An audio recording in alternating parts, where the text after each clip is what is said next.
It's your main man Mike for baconeggendcheese.com, and I'd like to welcome you to another Corna Convo. As usual, I'm not alone. I have a panel of lovely folks with me. To my right, I have the lovely Evelyn Drake. Oh, and next to her is Melissa. And of course there's BKD. Oh, and the first timer in the back is Izzy in the building. And to my left I have brother Ron. And in the middle we have Michelle. Ow! And next to Michelle is Keisha. And behind Keisha that is G-Spot. all day, every day. And next to G Spizzy is my man. All day. Listen, we're not gonna hesitate. Let's go. Parenting. When done in public, should you interfere, say something, intervene if you think it's not being done properly? Got a story to tell before we start. Can I do that? Sure. Here we go. Lady was on the bus in Philly with her child. Her and the child get on the bus. Lady takes a seat. Child proceeds to run up and down the bus aisle, running, doing what a child does. The lady proceeds to wait till she can catch said child, grip him up, lay him across, give him a little beating, a little spanking, yell at him, chastise him, scold him. Brother on the bus says to the sister, yo, you don't have to do that, you know. He was just running up and down the bus and, you know, yo, you kind of let him get on the bus like that and run. Lady didn't agree with what the brother said. Didn't agree at all. She said some things, picked up her phone, made a phone call. Doop, doop, doop, doop, doop, doop, doop, doop. Yeah, da-da-da, on the bus. So, as she gets off at her stop, there's a group of dudes waiting at the bus stop. Are you serious? These dudes, I'm very serious. There's video proof. The bus opens, they step on and talk to her. She goes, there he is, right there. These dudes proceed to take guns that, not like go like this and the gun is out. The dude went like this. I'm talking, it was an AK-47. What did they do to him? They didn't get to do much. They threatened him to get off the bus, which is genius to me. Yo, I got a gun, get off, come here.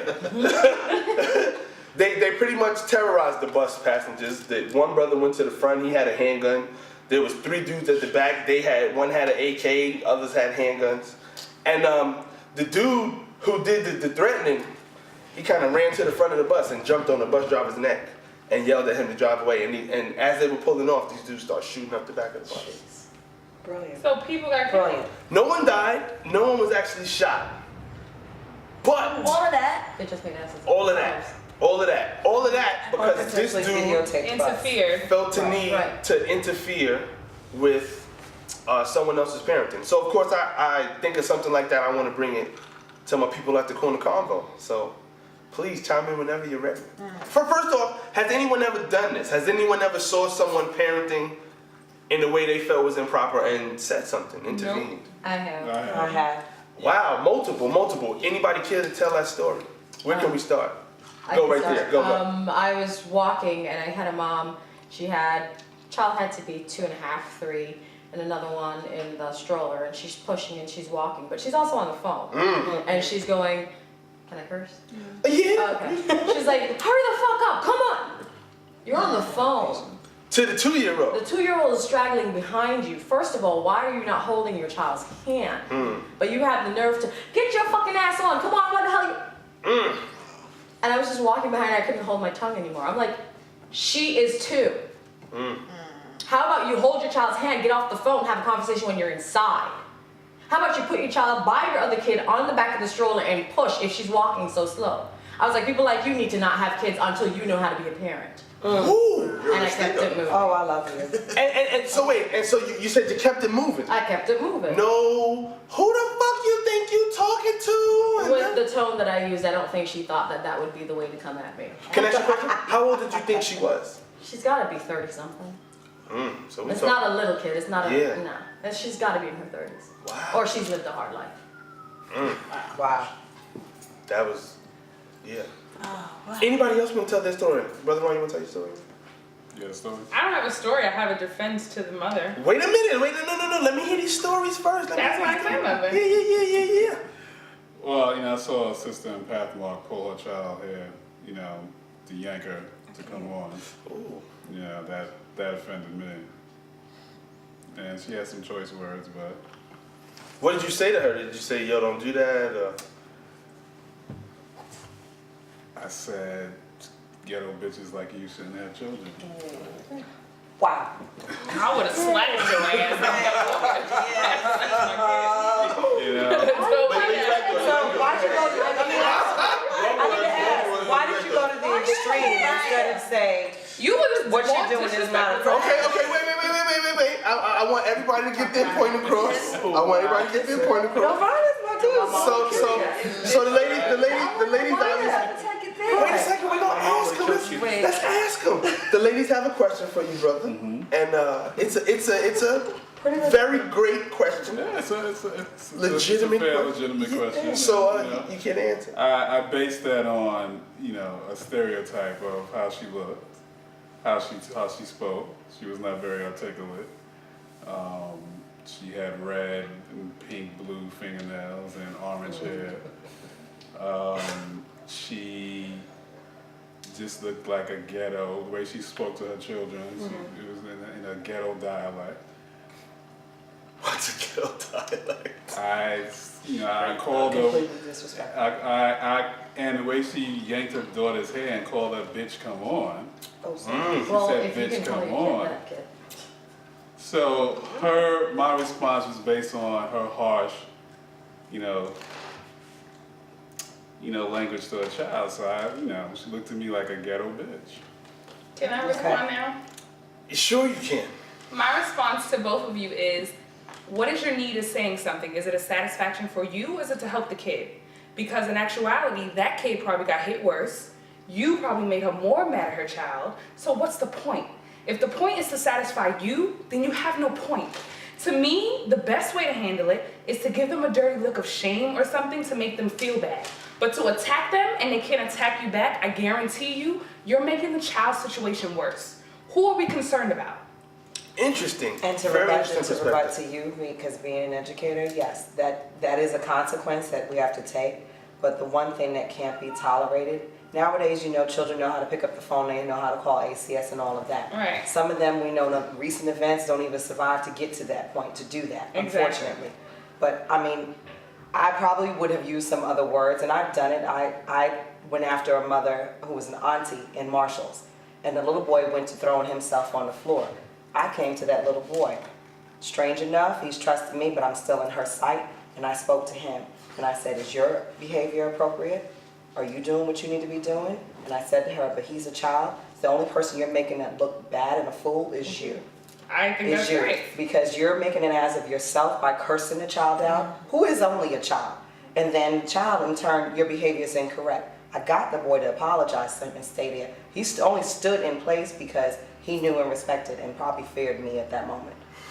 But I don't particularly have a tolerance, and I've heard women on the phone, and my first mentality is a lot of them are ghetto also, because a lot of them are way too young to be having children, having multiple children, and think it's a lot of fun, and they're on the phone. I had one whose pants were all the way down here, and because he's 2 years old, he can't walk nowhere because his pants is hanging down here. And she's like, but no, she's outside of the green grocery talking about, but my nigga this. But my little shorty, my little nigga's this. He's your 2-year-old son. Are you serious right now? And the first thing I do, and I do say something, you can curse me out all you want, but I need you to understand how bad you look right now. And the biggest problem that we're gonna have to face is those kids are gonna come out uneducated and foolish and do all these other things. The cycle Stereotypically, the continues. cycle will continue, I agree. unfortunately, if we don't say something. We become entirely too tolerant where we don't say anything. I don't care about the consequence. You can curse me out as an adult. That's fine. But my consequence is that the result is on the child. It And could be. that's what I It feel like why you have to be more cautious of how you approach the parent. It may be it's how not you just do an it. attack on the. You Right. understand? It has to be like what you Right. did. I think Right. at that point in time, though, you can put a spotlight on the parent. And this particular situation, the spotlight was on her. People She looked, probably paid more for the nails than and she she did for the stopped kid. doing what she did. So Yeah. that kind of shook her up. I think sometimes it's more you do that to make the person aware of what they look like from the outside. Or Because embarrassed. some people You need get to mirror. embarrassed, and the embarrassment is actually what creates the change. And I've witnessed that. Or it creates a reaction. I Or think it creates a reaction no reaction. matter what. reaction No no matter what, The child's but gonna get beat regardless. So whether I say something or not, the child's gonna get his ass whipped when he gets home, because that's the type of mother that she is.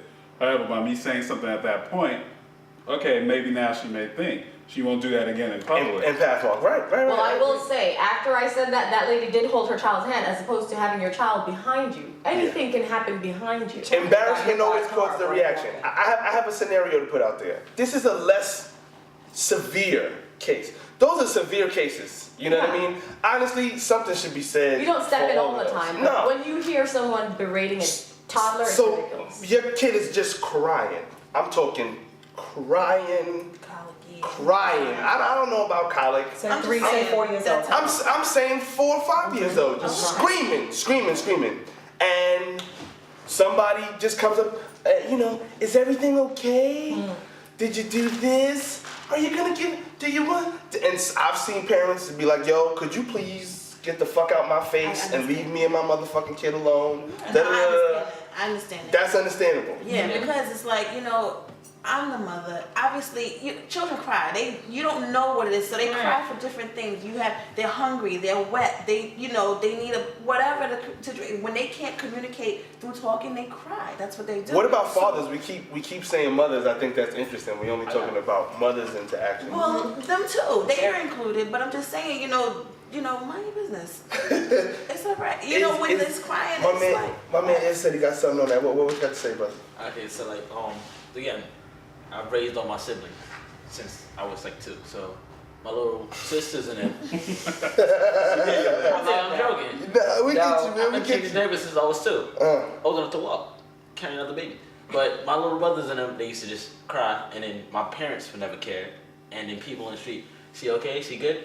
And the thing was, I would again be in a defensive mode, but then I would tell him, nah, he's just crying because he wanted that over there. He know he can't get that. So he's trying to get us to get it for him by yelling and bugging the crap out of us. But we're going to leave him there in the corner. He's going to learn he can't cry for everything. And most Did of the that time, work? They stopped asking, is he okay? Yeah, he good, but he's going to be crying for an hour or 2. I'll be honest. You explain it to them, they won't, but okay, now I know what you're doing. But he provided an explanation. It's different. No, as a parent, sometimes you don't want you to don't provide wanna- an explanation to Yeah, somebody. sometimes you're just like, Right. Yeah, it's like, yo, listen, Just if the kid is crying, oh, why is she crying? Oh, because tears come out of her eyes. But I think She that's makes that noise, I and think that's just a that's, completely different scenario. Right. That's, Yeah, it is. that's, Right. that's, That's that's more, that's more Not really like, parenting. how you want to parent your Discipline, child. yeah. But when my concern in stepping in is when you berate your child, when you discipline your child completely wrong, where it becomes borderline abuse. when is discipline not completely wrong? When is it okay? When it's for the better enrichment of the child, when it's a lesson that needs to be learned and it's being given in a structured manner, that's when it's positive so discipline. you have like 2-3 kids, right? One, your oldest is doing bad in school, so you want to make an example to make sure the other ones don't follow him. So the punishment you put him through, you make him sit on some rice with phone books. How do you? That's a little torturous. He was brother. watching The Secret Life of Bees. He was watching the cornmeal. It happened. Did that really happen? It does Stand in happen, the corner sorry. with your arms up, Yeah. phone books in your arm, and Yeah, if you yeah, move, yeah. you're getting hit. You're absolutely right. Your arms drop, you hit. Your Right. books drop, you're getting hit. You gotta. That's good exercise. No, that's abuse. Exactly. That's